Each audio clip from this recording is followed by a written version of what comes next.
Welcome to the Women's Football Show, where we'll be covering the forthcoming season of the SWPL here on PLZ Soccer's YouTube channel. I'm Kerry Pollock, joined here, I'm delighted to say, CEO of Glasgow City, Laura Montgomery, and PLZ Soccer's Alison McConnell. Let's have a look back at the results from the weekend. It was Glasgow City 3, Hibernian 0, Hamilton 0, Hearts 4, Montrose 0, Celtic 9, Aberdeen 3, Motherwell 2, Partick Thistle 4, Dundee United 0 and Spartans 1, Rangers 6. Laura, a good start to the defence of your title, a 3-0 win over Hibs. Talk to us about that.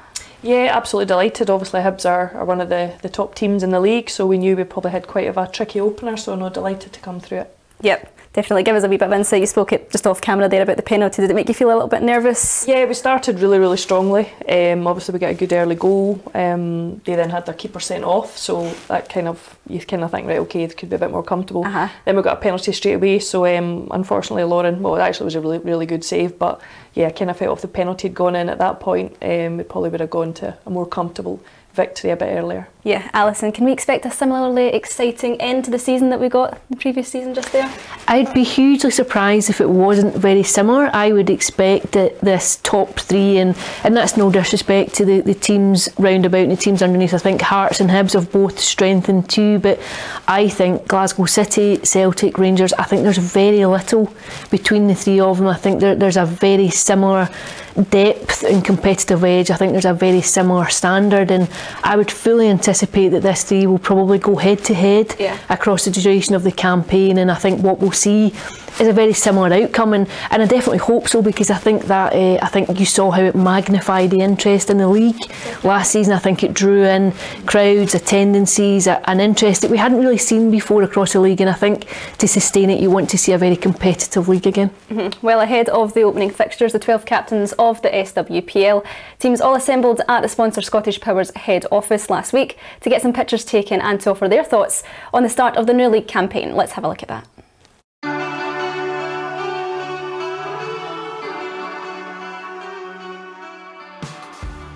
I think last season was really incredible for us, and across the board that final day of the season was really exciting, with 3 teams looking to win the league on the final day. But aside from that, the coverage we had, the numbers in stadiums, but that's what we are here to do. The second season is quite often the most difficult one, but we're really looking forward to it, and I think what we've set last year is a real baseline and a platform to build from. Yeah, I think it certainly did take a few days to sink in. It was just an unbelievable finish to the season. Obviously we left it very late on, but the girls and we always had belief that we were able to do it, and just what a way to finish the season off. Yeah, absolutely. I think personally I definitely learned a lot last season, and I think as a team we have as well. So we know what went wrong last year. We don't want to focus on last season too much. We're kind of drawing a line under that, but we've got to absolutely use what we've learned from that going into this season. Yeah, I think each season is getting more and more competitive. Every team is progressing and getting better, but that's what we want. It's a joy to see the league game so competitive, and we know there's no easy games. Everyone brings a different challenge, but we look forward to that, and that's what we thrive in. Let me take you back, Laura, to the end of last season. How competitive was that? Was it nerve-wracking at those final games? Oh yeah, I mean it was hugely exciting, obviously extremely nerve-wracking. For us, we'd obviously had a bit of a lead, which was getting clawed back, so I think, yeah, truthfully, would have liked to have won it a little earlier, yes, but the way it all shaped up, I think it was the best possible end anyone could have asked for the league. It was fantastic. Definitely. You would have to think as well that maybe that one Orion Cup was a bit more special just because of how it was won. I think maybe you don't enjoy the build up to it, but you enjoy the aftermath of it. Oh, 100%, yeah. I mean, at the time you think, God, we really should have wrapped this up, but yeah, on reflection, 100%, if you could have teed the league up to be won in that fashion in such dramatic form, then 100%. Can you spill any secrets about the aftermatch party? Well, no, I mean, it was really impromptu because we hadn't planned anything. We're not that type of team that books rooms or kind of gets ready, so it was all very much of a last minute scramble to arrange somewhere. But yeah, we had not just a good night, quite a few good nights in succession. Definitely. We witnessed games last season that had record breaking crowds. Do you believe that there's more to come from bigger gates and the popularity in the country? I think definitely. I mean, it's the growth across the world, really. You know, in the game, you just see it across the board in terms of audience figures on TV, people actually coming along to the games. I think in Scotland, we've probably still got a bit of work to do with that. It's probably the one area that has lacked a little bit. But, you know, the more, it's like anything, the more it is shown on TV, the more we are talking about it just now, then the more people will come along. And, you know, we had a good, healthy crowd yesterday, as I'm sure most of the league had for their opening games. Yeah. It's been incredible, actually, when you look at the attendance figures in Australia, what you've been seeing across the World Cup in Auckland and in Australia too, like record-breaking attendances and television viewing figures that have surpassed all expectations. But what do you think has to be done in Scotland, Laura, just to maybe take it up that next level? I think we're getting good at, obviously we've got the BBC Highlight Show, which is brilliant. I think one thing we're still not great at is talking about the games in advance. So if you're a new fan, and let's be honest, most people that are following the women's game, you know, they will be new fans, so we need to be talking about it in advance so that people naturally know where the games are, they get a bit of hype and excitement, because still at the moment I think you kind of have to go to the club's own channels to find out about it. You know, it's not necessarily discussed at length, you know, the day before on the radio or leading up to it. So I think if we had more of that, then more people would know, because people maybe don't automatically know that Glasgow City play at Petershill Park, you know, but you'll automatically know in the men's game, you know, where Queen's Park play, for example, because it's just been inherent and around for 100 years. So I think if we can talk about it a bit more in advance, the attendances will definitely rank up. And I suppose then it means that when you do have a competitive edge to it, that almost comes naturally, because the first thing you do after a game when it's tight is to look to what's coming next to see how that maybe plays out. So I suppose when you have a very exciting league and when things are neck and neck, that almost bleeds into itself, as you saw in the last month of the last season. No, exactly. I mean, that was very self-evident because the race was so tight and everyone was talking about it. You're right, that's how we got all those record-breaking figures, not just in person but also on TV. Just on the World Cup as well, Laura, what do you think this will do for the women's game in the country, and have you enjoyed watching Linda and Priscilla? Yeah, listen, it's been great. Would have been better if Scotland were at it. You know, I think we all know what difference that would have made for us, but listen, whether you want England to do well or not, that's another thing. But, you know, definitely England still being in the tournament means it's still all over our TVs and news, and, you know, I think that's just great. There's so many people now that are watching the game. The times it's on is maybe difficult if you're working, so probably a lot more retired people are getting to enjoy the games, but certainly I've been trying to watch as many as I can, and yeah, for us it's been fantastic. Like to watch Linda, for example, score at the World Cup, it's just great. Yeah. Definitely. Down to the last four then, can you give us a tip to who you think will Well, I've got Australia in the sweep, so that would be useful. That's looking good. Yeah. It's been a real surprise. I kind of thought Sweden would do well. They've obviously been doing very well, but so many of the favourites are out. So it's actually been quite pleasing to see, you know, things changing a little bit, and you know, some of the big nations that you always expect to be there no longer in it, and a lot of new countries, new faces to the kind of this stage of the competition doing well. So I think it's anybody's, to be honest. Yeah, I think that's a really interesting element of this tournament. You've seen the old guard, almost like you see it diminished, like Germany and America, and you see, you know, teams that were traditionally very much in the latter stages of the tournaments. Do you think that just shows, Laura, that there has been a difference globally in the standard of women's football and coming up and competing? Yeah, definitely. I think obviously a lot of the nations you're talking about, they always had a big advantage in terms of the better standards of coaching, the better standard of pitches. They just had better standards across the board, and a lot of the still developing countries still don't have great standards, but it's getting a little bit better, and you can see just what a little bit better is meaning for them, because they've probably always had talented players, they've just not had any infrastructure that's allowed them to grow as footballers. I think we forget sometimes that, you know, in the men's game it's been so normal that, you know, if you're 6 and you've got a bit of talent, you're in an academy, and you know, by the age of 10 you're probably getting sports science support, you're getting nutrition support, whereas for women they've never had that. I mean, even probably still most of the people at the World Cup, for the majority of nations, you know, probably only started to get that in their late teens when they've maybe joined senior teams, so they've missed out on a lot of that kind of athletic assistance you get. So as the game develops, we're seeing more and more of that, which is why I think the game's developing so well, because we've always had, I think, technically very good players in the women's game, but now we're seeing technical ability with athletic ability, and this is, I think, why the game's just absolutely blossoming. Yeah, that's a really interesting question, because obviously you see there's a real tendency for particular injuries, obviously the ACL injuries in women's sport. do you think this is the next big, the next thing for women's football is to invest in what's happening off the park as much as what's happening on it, in terms of the physiological demands that are very different to a male I think it's, body? to be honest, it's with most, it's like anything, it's again women kind of being suppressed and being a minority. Most research that exists out there in terms of injuries or anything in terms of even how to produce the best athlete, it's all based on men, really. Most of the research out there, that's what it is, and women aren't small men, so we don't actually have a lot of that science data behind us. Clearly that's been worked on now, but these things can take years to develop patterns, and even into, you know, menstruation. It's only really in the last few years we've really started to look at the impact of menstruation on you know, women as athletes. So in years to come we'll start to have more of the answers, and we'll probably start to have much better of the preventative stuff, or we'll know a lot more what we should be doing in that field. But you know, we're not there yet. So at the moment, as we put more and more demands, I think, on women to play, because you go back to now, we've got all these, you know, our top stars are playing so many games, which is probably as well, I think, something we need to think about in the women's game, because we're kind of that super excited, we're doing really well. We forget that, you know, you've got the best players in the world. So for example, you've got a Wendy Renard at Lyon, you know, she's playing you know, all our domestic games. She's reaching latter stages of Champions League finals, if not playing in them. Okay, France are out, but France play an awful lot of internationals, so we're kind of pushing our top stars to the limit, I think, you know, because it's just great and we want more and more competitions for women to play in.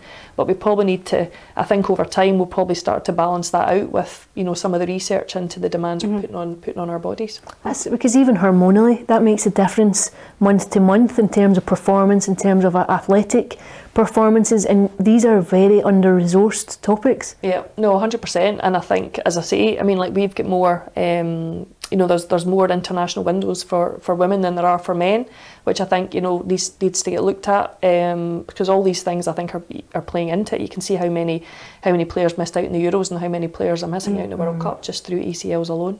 We were just discussing that earlier, Alison. Is it going to take something, Laura, like the shape of a woman's foot to develop boots that work better for women to prevent these injuries from happening so often? Yeah, well, these are all, as I say, you know, women's feet aren't small men's feet. You know, we know there's differences. The ACA has been doing research. As a club, we were actually part of that. They came and players were all tested with their feet and stuff, so these results are coming out.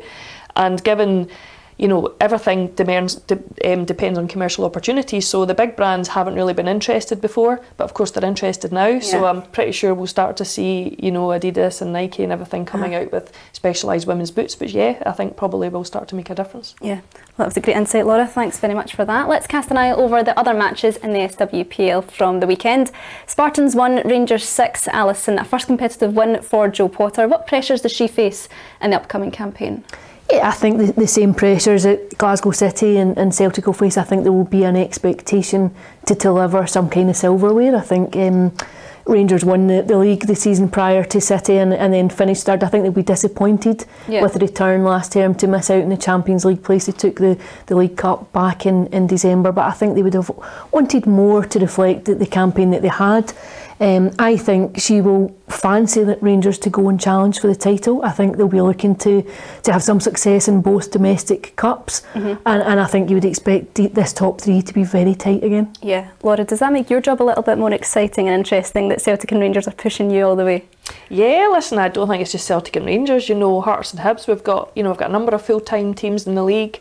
Everyone's strengthened, so yeah, I think it's fantastic. You know, we want to have the best players play in our league, so we want to have as an attractive and competitive, you know, a league as possible. And we had that last year, and I think actually we'll have an even more competitive league this year. Yeah. Glasgow City are in a very unique position, of course, in that you're the only independent club in the league, and if memory serves me correctly, I think you're the last independent club to get to the quarter-finals of the Women's Champions League. But what does that do for you in terms of your role as chief exec? How challenging can that be in terms of matching resources of clubs like Celtic and Rangers who can clearly financially offer significantly more? Yeah, I think of course it's challenging, but you know, we kind of thrive on that challenge. You know, we're a women's only club very deliberately. You know, we've had opportunities not to be over the years. It's not a path we've gone down, and I think as well, you know, that helps make us unique. You know, our values make us unique, and that also attracts investment, it attracts partners and sponsors. And I think, you know, sometimes irrespective of, unless you're one of the the huge clubs, you know, like a Chelsea or an Arsenal, you know, still putting, you know, £2 million into your women's setup is a lot for Scottish clubs, and I think until we can start to bring in the kind of, we're all putting resources out, there's still not a lot of money coming in, you know, in terms of prize money or broadcast money. It's growing. I'm one of the directors of the league that's trying to do that, but I think until that really comes in at the further end, you know, I don't think there's many of us can put, you know, tens of millions into it. So I think we need to also create a sustainable league that's there for the growth. You just look what happened to Reading, just when you're talking about clubs with money, you know. So Reading have, you know, a bit of trouble with their men's financials, and, you know, they basically cut half their women's squad. Anybody that contract was up just didn't get renewed, and that's probably, you know, Rangers and Celtic, obviously I don't think they would be in that position, but I think we just always have to be mindful of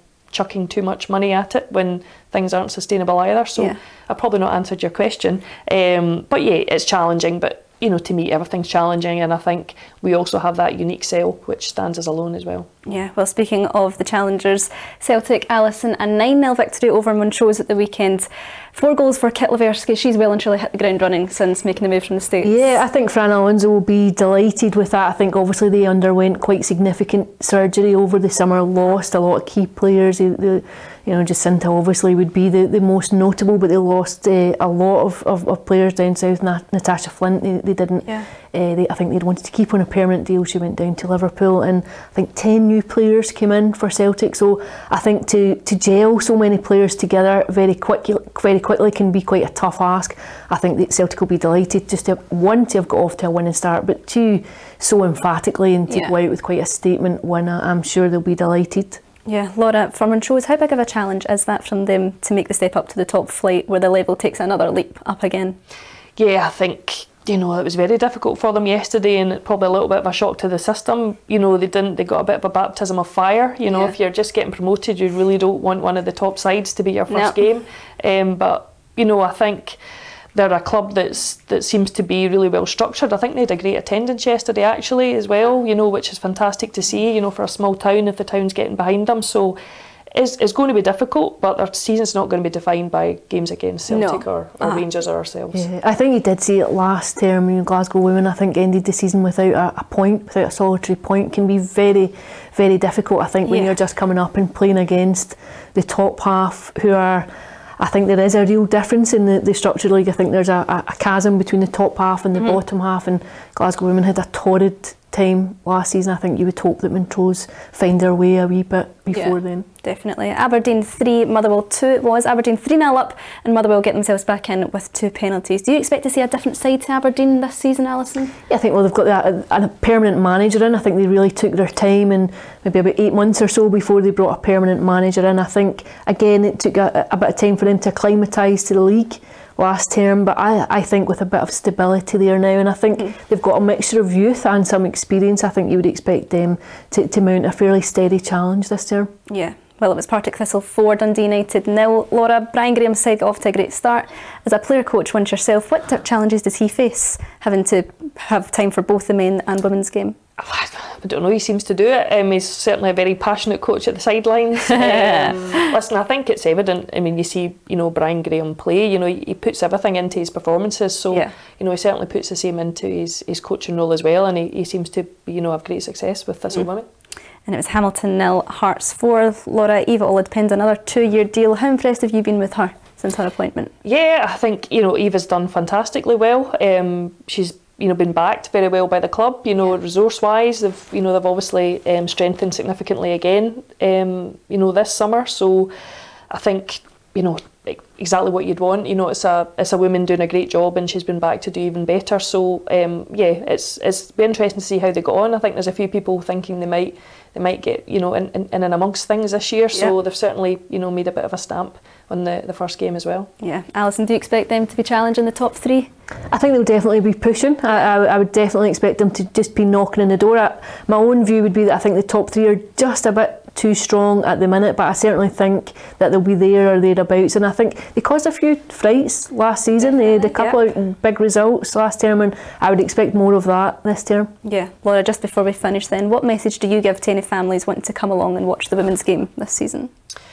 I think just come along, you know, you'll enjoy it. I think one thing the women's game really benefits from is that it is a real family atmosphere. You know, we don't have any of the same kind of security concerns with fans, so you do have freedom to roam about, you know, meet other fans, the kids can play. It's a real family spectacle, and yeah, just go along and they'll love it. Absolutely. If you had to give us one thing, Laura, that you're most looking forward to this season, what would it be?